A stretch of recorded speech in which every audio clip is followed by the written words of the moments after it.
Aloha y'all, Daniel Aaron here, your guide to vibrant living. And I got a great question that is so useful for you only if, just kidding, only if you are a yogi yogini. No, and this is the great thing, this is such a cool thing right now. Deeply indebted to Dr. Joe Dispenza. Put it this way, for 23 years I was teaching yoga, teaching esoteric sciences, meditation, personal and spiritual development. And when it came to yoga instruction, I thought that some of the more advanced practices of yoga were not really suitable for teaching yogis that are newer in the process because they're too elevated, too complex, that people aren't going to get a hold of them. Then I encountered Joe's work, and he took very much principles that I've known and practiced for years, principles from the scriptures of yoga from ages ago, and put it in a very common language and put it forward to people in a way that people that have never gotten into yoga in their life and don't have any interest in it can get the same principles. So we shall, in this few moments here, clarify and add to one of those principles that everybody, which includes you, can use in their life to get direct benefit, energetic, psychic, spiritual benefit. Now, basic premise of yoga, and this runs through pretty much every religion, especially in their more higher levels of their religion, say, or the mystery schools that are related to them, is that in the physical vessel there are different centers. There is a central energetic channel, and part of what we are doing in our practices is moving energy up, right?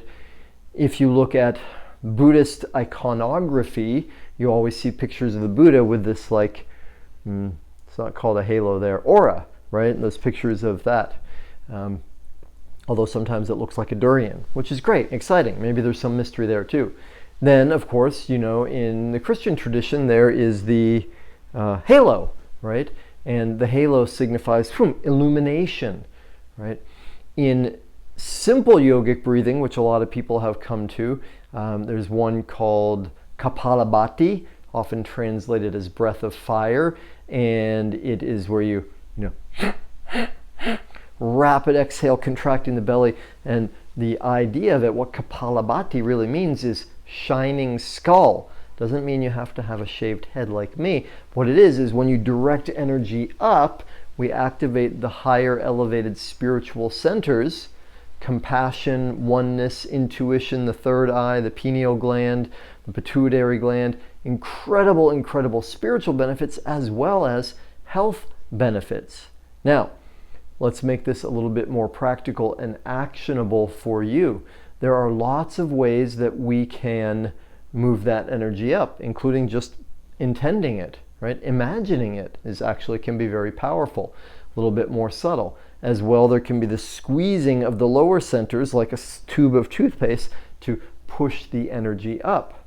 Now, there's a particular type of breathing that I've taught for years that Dr. Joe teaches a variation of, or there are different variations of it, which is how do you do that when you're laying down?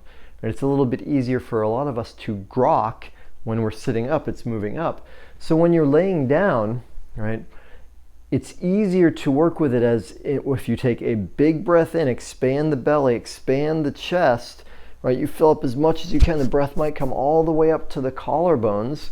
You're laying on your back, your eyes are closed, and then you're picturing the energy coming up to here, to your pineal gland, in the back of the brain, the third eye area, filling this whole area up, maybe even it going up beyond that.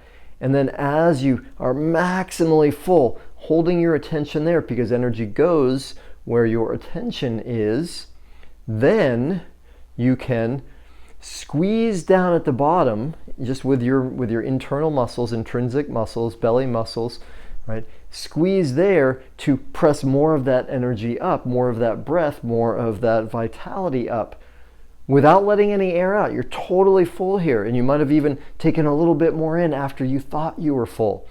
And my best analogy for this is it's like clowns when they use balloons and make things out of them. The thing they always do, they blow it up, right? and then they squeeze this and it goes out here, and then they squeeze this here and it goes out here, and that's how they make these crazy cool shapes with it. So there's still the same amount of breath in the balloon, but it's moved into different areas, and that's kind of how they control the direction of it. That's what we're doing here. We're filling up this balloon, this alembic, this container, maximally with breath, get as full as we can. Then we're squeezing the balloon at the bottom, and which then pushes it up here, right? And I won't go into technical details of this now. Just want you to know that that is really powerful. And then what you can do, once you get that and you've got as much of the bottom squeezed, so you put as much energy into the upper part of the balloon as possible, and you'll probably feel pressure in your head. That's good. That's a good sign. You can sometimes go further with this when you're laying down, because what don't you have any fear of when you're laying down? Falling, right? There's no chance that you're going to fall, so you know that you're safe. And if you then, having maximized what you can, the pressure in the head, then add the squeezing of your extremities, even your feet, your legs. Basically what you're getting at is what's known in yoga as mula bandha, or root lock, lifting up the floor of the pelvis. You can take your hands and squeeze those, pull your shoulder blades down the back. So now not only do you have all the air in the balloon going up this way, you're squeezing everything down there to get even more of it. It's kind of like a tire jack. You're like pump, pump, pump, pump, getting as much as you can to go up there.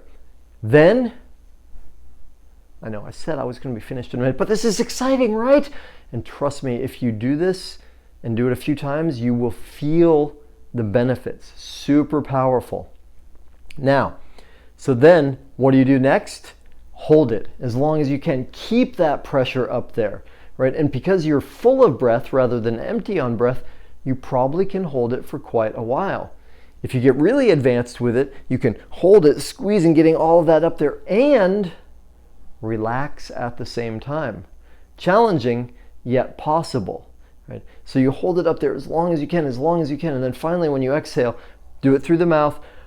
You just let it all go, and then relax, right? Because you probably had some tension. Then you relax as much as you can and feel.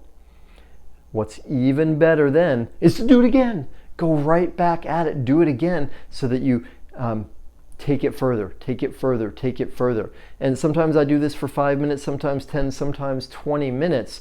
And I'll be honest with you here, it feels really good. It's like feeling high. Anesthetized is sometimes the way we describe it, and that has to do with the secondary metabolites produced by the pineal gland, which is a whole other story for another time, so I will leave it there. Remember, what this is all about is using the physical body, and that's part of what yoga is about, using the physical body to affect the emotional, mental, spiritual, psychological body, right? To drive energy, the more spiritual, subtle part of us, up into these higher centers to ultimately remember and realize who we are. All right. I didn't have any caffeine. I just got excited sharing that with you. I hope that it was entertaining, useful, innocuous, and if so, please like, subscribe, share, pass it on. Let's get more vibrancy, more vitality, more energy out into the world.